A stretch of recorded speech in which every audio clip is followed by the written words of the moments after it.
दोस्तों कई बार आपने ऐसा देखा होगा कि बच्चों के जब दांत निकल रहे होते हैं यानी कि टीथिंग टाइम जब उनका होता है, बच्चों के दांत निकलने का जो समय होता है, उस समय बच्चों के शरीर में कई बार स्पाज्म आते हैं। स्पाज्म यानी ऐंठन आती है। ऐंठन कैसी आती है कि उनके हाथ अकड़ने लगते हैं, वो बच्चा रोते रोते अपने पैरों को मोड़ने लगता है, पेट को फुला लेता है, चेहरे पे मसल्स ऐसे लगते हैं जैसे ऐंठ गए हों, स्पाज्म आ गया हो। इस तरह के सिम्टम देखने को मिलते हैं।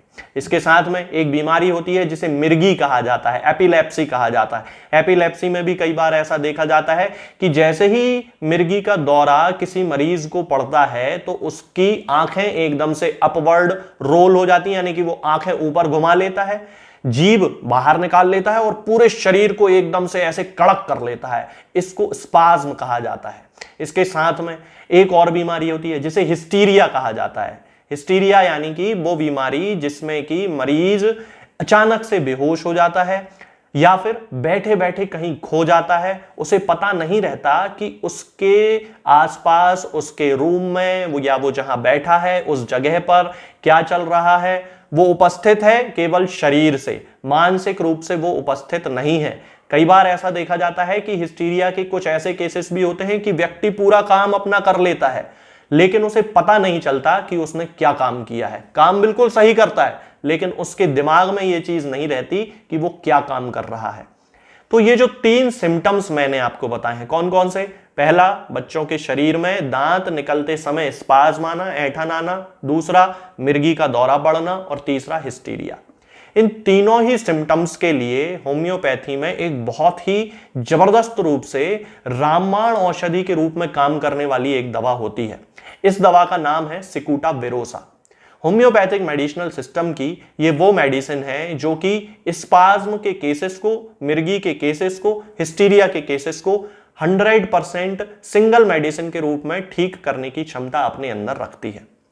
सिकुटाविरोसा के यदि हम प्राथमिक लक्षणों की बात करते हैं तो यह देखा जाता है कि इसकी जो ऐंठन होती है वो सिर से, आंख से शुरू होती हुई नीचे मुंह पे आती है, गले पे आती है और फिर हाथ पैरों पे फैलती है।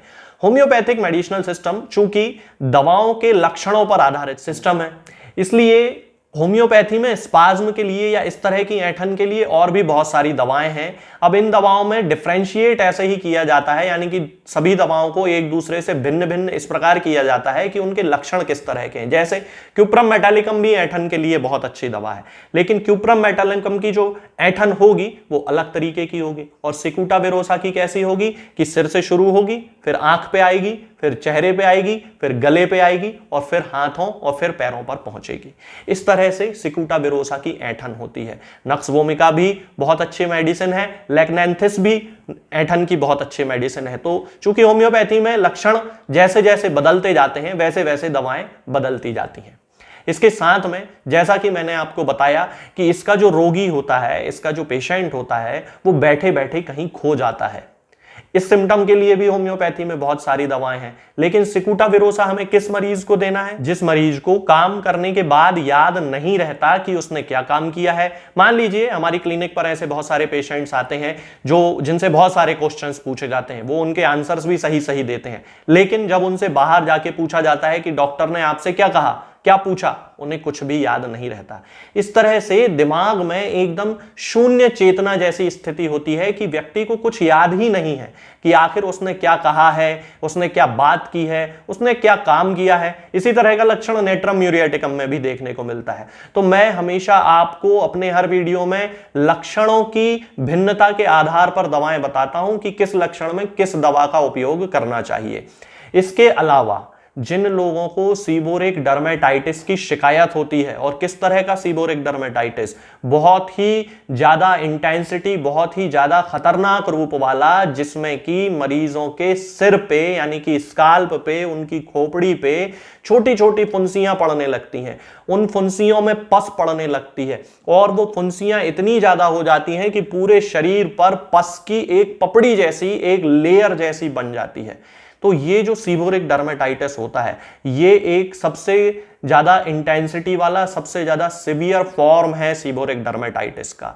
तो यदि आपके घर में कई बार ऐसा होता है कि कई सारे ऐसे पेशेंट होते हैं जिनके सिर में छोटी छोटी फुंसियां निकलती हैं, शुरुआत फुंसियों से ही होगी, फिर फुंसियों से वहां पे पस निकलने लगेगा, बाल झड़ने लगेंगे, आदमी पूरी तरह गंजा होने लगता है, और जब उसको स्काल्प उसका चेक किया जाता है तो पूरे स्काल्प पे पीली पीली पपड़ी जमी होती है और देखने में वो बहुत ही ज्यादा गंदा लग रहा होता है।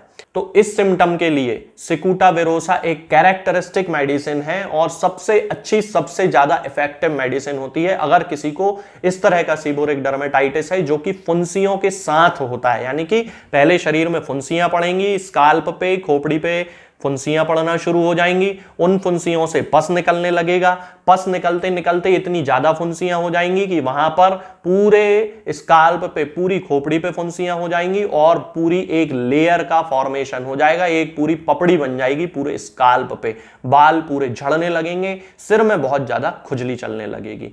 तो आप समझ जाइए कि इस पेशेंट को सिकुटावेरोसा नाम की जो होम्योपैथिक दवा है वो देने की जरूरत है। अब यदि हम इस रोगी की त्वचा की बात करते हैं तो हम ये देखते हैं कि उसकी त्वचा में मटर के दाने के आकार के हल्के हरे पीले, यानी कि नींबू जिस कलर का होता है ना, नींबू के कलर के रैशेस पड़ने लगते हैं। और ये जो रैशेस होते हैं इनमें वही सिम्टम होता है कि बहुत ज्यादा खुजली चलती है और इनमें से भी पस निकलती है। तो ये भी सिकुटावेरोसा का एक कैरेक्टरिस्टिक सिम्टम है। तो हम देखते हैं कि सिकुटावेरोसा हमारे मसल्स पे काम करती है, यानी हमारी मांसपेशियों की ऐंठन पे काम करती है, हमारे दिमाग पे काम करती है और हमारी त्वचा पर भी बहुत ही ज्यादा अच्छे तरीके से ये दवा काम करती है। यदि हम इस दवा की पोटेंसी की बात करते हैं तो सामान्यतः सिकुटावेरोसा को 30 पोटेंसी से शुरू किया जाता है। रोग की प्राथमिक अवस्था में सिकुटावेरोसा की 30 पोटेंसी की, यानी कि 30 पावर की 4-4 बूंद सुबह शाम या फिर 2-2 बूंद दिन में 4 बार, इस तरह से टोटल हमें 8 बूंद का एक कोर्स बनाना है, एक डोज बनाना है। तो 2-2 बूंद दिन में 4 बार या 4-4 बूंद सुबह शाम, इस तरह से हम पेशेंट को दे सकते हैं।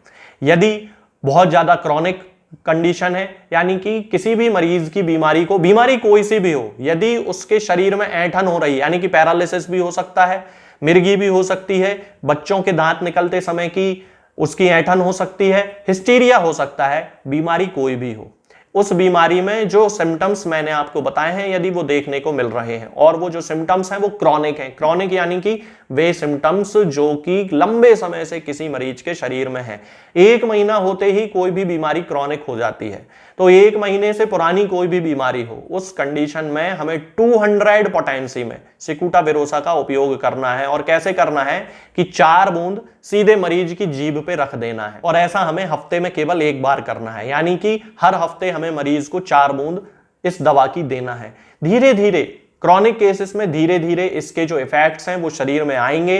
2 से 3 महीने में ही आपका जो सीबोरिक डर्मेटाइटिस है, मिर्गी की समस्या है, हिस्टीरिया की समस्या है, फुंसियों की समस्या है, त्वचा की कोई बीमारी है, तो ये सारी जो समस्याएं हैं 2 से 3 महीने में ये पूरी तरह खत्म हो जाएंगी। अगर ज्यादा पुरानी समस्या है तो थोड़ा ज्यादा समय लग सकता है। ये मरीज के लक्षणों की तीव्रता और उसकी क्रॉनिसिटी, यानी कि लक्षण कितने पुराने हैं, इस पर निर्भर करता है कि कोई बीमारी कितना लंबा समय लेने वाली है ठीक होने में।